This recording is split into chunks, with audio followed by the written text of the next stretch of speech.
Good morning and Happy New Year. Welcome back to Entrepreneur Country TV, Edition 11. Wherever you spent your holidays, whether it was the Alps, Antigua, Cotswolds, or in the privacy of your own chateau, I hope you are rested. I'm going to share with you this morning a couple of the themes, a couple of the tensions that I think 2016 will be all about right here from Entrepreneur Country.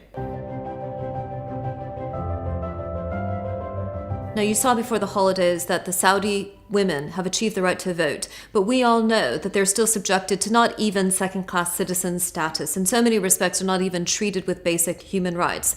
Congratulations to Margot Wallström, the Swedish foreign minister, who took the stand, and indeed it was the platform upon which she was elected, to denounce the subjugation of women in Saudi Arabia and to say, we're not going to sell arms to Saudi Arabia. We're going to lose that economic value because it's not right. And I'm reminded of what it took to overturn apartheid in South Africa. Indeed, it is when people decide to take a stand and to link business value with social value that things change. 2016 is going to see many more of these examples from as far afield as Sweden to South Africa. Now, before the holidays, I stopped off in Geneva and I spent time with Cheryl Hicks, who's taken over the running of the toilet board. Not an attractive title for not an attractive proposition, but 2.4 billion people live in a world without sanitation. It's hard to believe.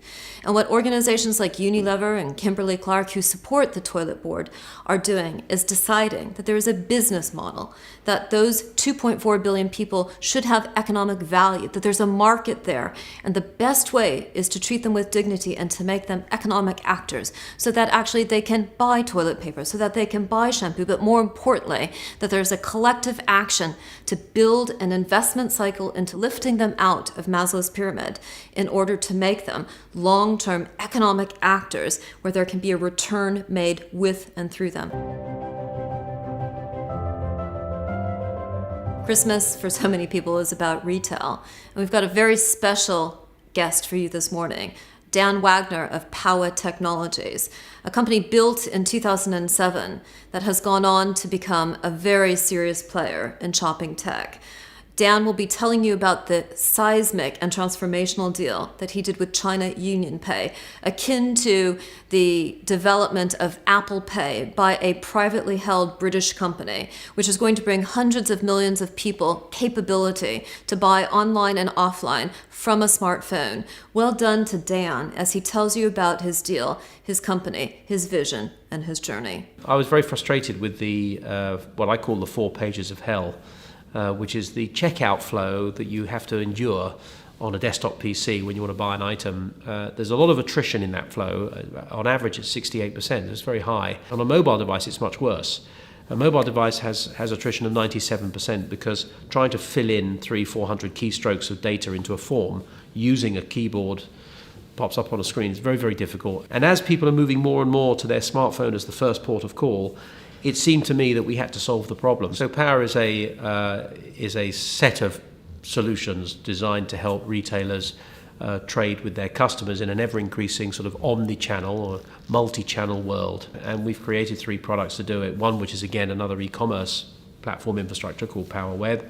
The second is called Power Point of Sale or Power POS. And Power POS leverages smartphones and tablets to enable merchants to engage better with consumers in physical stores. And then the third product is called Power Tag, and that's a truly revolutionary product which uses the mobile device that consumers have in their hand all the time as the way to engage. So we've built around all of the capabilities of a mobile phone, the camera, the microphone, the touch screen, Bluetooth, Wi-Fi, all of those things, and we've allowed them to become triggers for transactions. China UnionPay is the only monopolized provider of credit cards to consumers. They have 4.9 billion cards in issue, which is the largest of any of the providers in the world. They're bigger than Visa, bigger than MasterCard, bigger than everyone.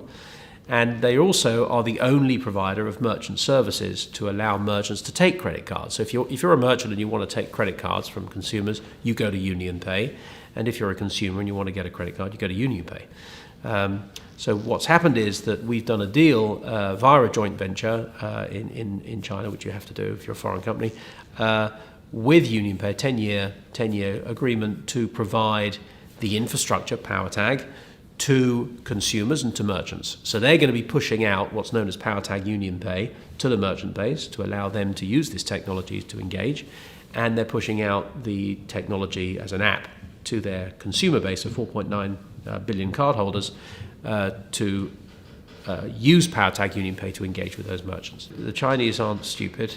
They recognize that if they could do it themselves, they do it themselves. And a multi-trillion-dollar business like UnionPay doesn't need anybody to do anything. But in this case, we happen to have a platform that is very sophisticated, advanced, comprehensive, and meets a need that they have today, which they couldn't replicate for another few years. Yes, they could do it. Everyone can replicate technology, but we have it today, and they need it today. 2015 was a great year for Tagstar. They proved an average of 2.7% uplift for the retailers that use Tagstar technology in terms of sales conversion from browsing to purchasing. And we see other companies, such as Quill, which give a benefit to retailers' e-commerce sites of standardizing content, such as Farfetch, which engaged Quill to deliver content in many different languages, many different styles, depending on the audience that it was serving. We also see personalization technologies such as Autograph, Henry Lawson's company, which drives a 10x increase in engagement when retailers can market to consumers according to their preferences. And finally, one of the most interesting companies I encountered in 2015 was Flubbit, backed by Patrick Perez, amongst others, which will beat and deliver any price that Amazon gives you for anything with a private offer that it scans using its algorithms. Companies like Flubbit, Autograph, Quill, Tagstar are leading the world in delivering enabling technologies and the benefits from them to traditional, non-technology retailers who are not going to be able to build these solutions internally, but who have just as great a desire to deliver value to the end customer. 2016 will see a fundamental change in company architecture, as smart companies understand they need to become platforms. And they'll understand that shift as no longer just selling products, but building value for the end user.